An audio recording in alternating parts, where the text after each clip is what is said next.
So wait Aeneas, and welcome to the fourth section of the verse literature, this one on Aeneas and his family leaving Troy.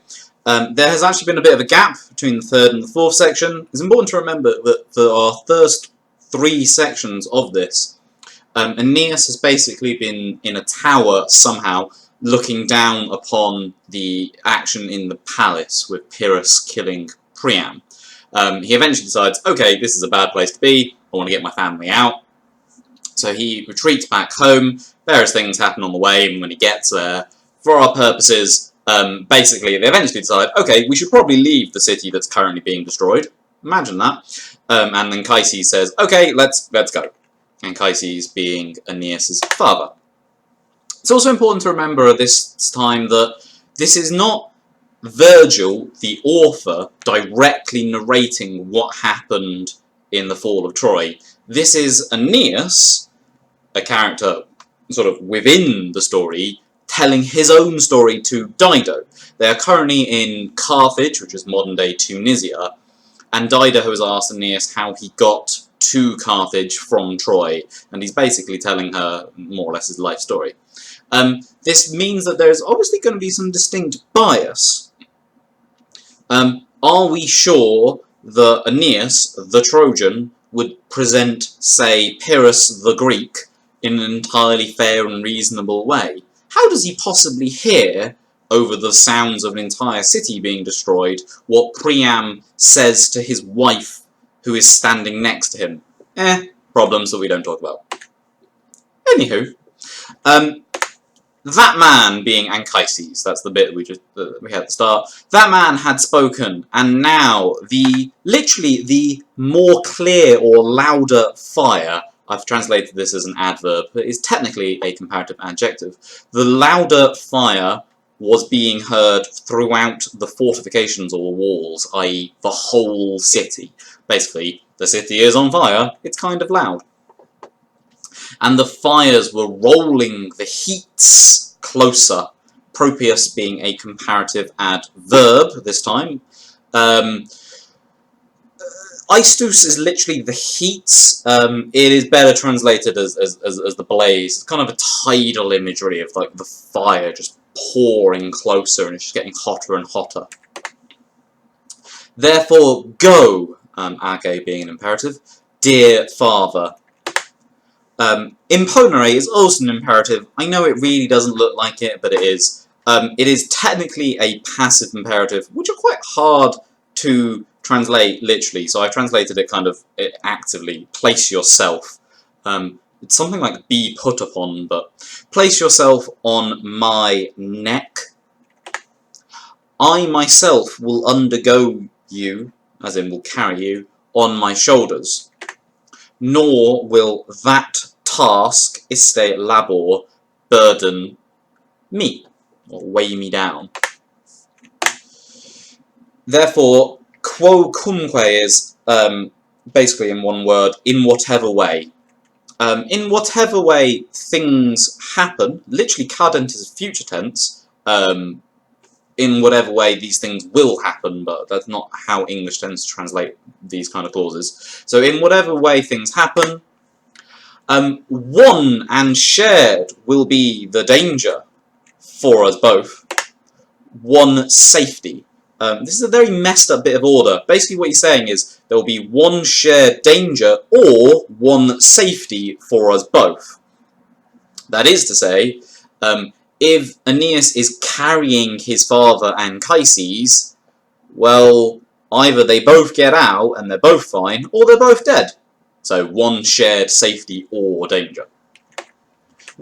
Let little Iulus, his son, be a companion for me. Sit and, in a second, surwet are both what's called jussive subjunctives. They're let this be the case. Let's go do something is a jussive subjunctive. So let him be a companion for me, and let my conjunx, my wife, surwet, look after or watch my footsteps, or possibly our footsteps, vestigia, from a distance, longe. Incidentally, let's think about that for a second. We've got Dad is on his shoulders.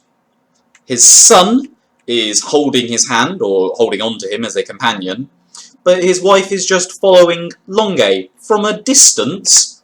I wonder what might possibly happen to the wife who is not holding on to anyone, and oh dear, yes. Spoilers. Anyway, you, attendants, pay attention to those things which I will say in your minds. This is a kind of a reverse of the normal idiom. Normally, animadverte is one word, meaning like turn your mind. Here it's been translated in sort of turn or pay attention in your minds. It doesn't hugely change the matter. Famuli, I've translated as attendants, is usually translated as attendants. It's presumably not slaves. It's like the people of around the household. So either they're servants or they're just, I don't know, neighbours? Whatever. They're attendants. People who help out. This is going to be translated as you leave the city. Literally, it's for those people, dative plural, having left, perfect active participle, the city. So for those people having gone out of the city, as you leave the city, there is a hill and an old temple of deserted Cereris. Oh, that's a horrible word to say.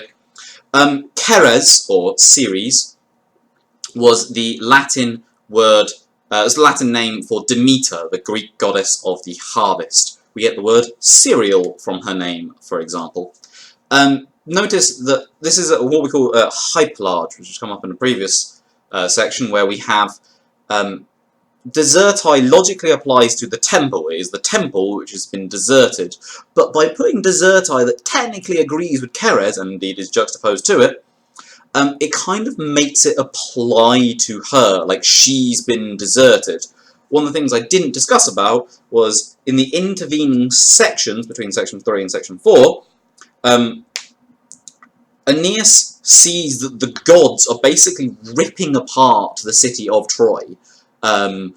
They are just destroying it for some reason. Not all the gods, admittedly, but one of them, you know, there's kind of a hint here that Troy almost deserves its fate. It has abandoned the gods. And Yuxta, nearby an ancient or antique Cyprus, Sawata, preserved for many years by the religion of our fathers. This actually kind of goes with the previous sentence. You know, there's an ancient temple which has been abandoned, and there's an ancient Cyprus which was preserved for many years by our fathers. Hint, i.e., and no longer is, because we've given up on religion, and therefore we deserve this fate. Into this hanc one seat, so in hanc unum sedem, very messed up order, into this one seat from differing we will come. So here the messed up order actually kind of helps the point. We're going to come to this one place from different directions, kind of mimicking how the line is all messed up and all the different bits that agree with each other have been moved apart. So basically, the plan of action that Aeneas is proposing, he's saying, right, my family, well, I'm going to hold on to my son, my father is going to ride on my shoulders, so here we have Anchises, the father, Iulus is holding on to his dad, Anchises, as we're about to discuss, is holding the Penates, the sacred household statues, basically, and Crusoe is going to get left behind and murdered, but he doesn't directly say that, it's just more or less what's going to happen. And then he's saying to the rest of his attendants, the people of his household, make your own way there, and we'll all meet up outside the city. And then he turns around to his father and says, you, father, carpe, take, that's another imperative, take the sacred things and our ancestors' penates in your hand. Patrios here has nothing to do with father, it's the same patrum here in the sense of ancestors.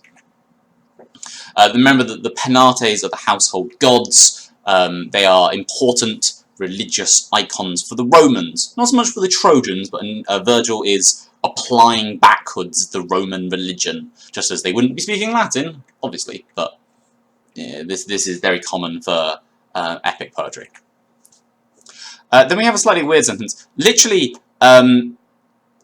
it is, in brackets, a nefas. It is a sin for me to hold, brackets, them, i.e. the penates.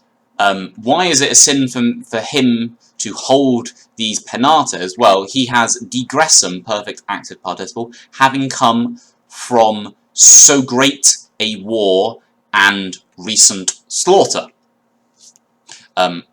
In practice here, the recent slaughter is that Aeneas, when he first hears the Greeks have got through the gates, takes a load of men and basically just ambushes some Greeks as they run around the city. And he does quite well, and they kill quite a few of them, but then they just get pushed back, and there's far too many Greeks, and it just really doesn't matter. It's actually very pointless. The futility of war, almost, in that bit. In any case, until Donek, I literally will have washed myself. This is a future perfect verb, which is very strange, but never mind. Until I have washed myself, in literally living water, running water. This idea of ritual purification, you have to wash clean before you can do anything sort of sacred. Very common in quite a lot of cultures. One might even consider the Christian, the Catholic sacrament of baptism as an obvious comparison as well. And so that is the entirety of section 4. There's been a bit of a gap between section 3, and now it's this business of, okay, right, Aeneas has got home, and he's saying, right, we're going to leave the city, and therefore we will survive.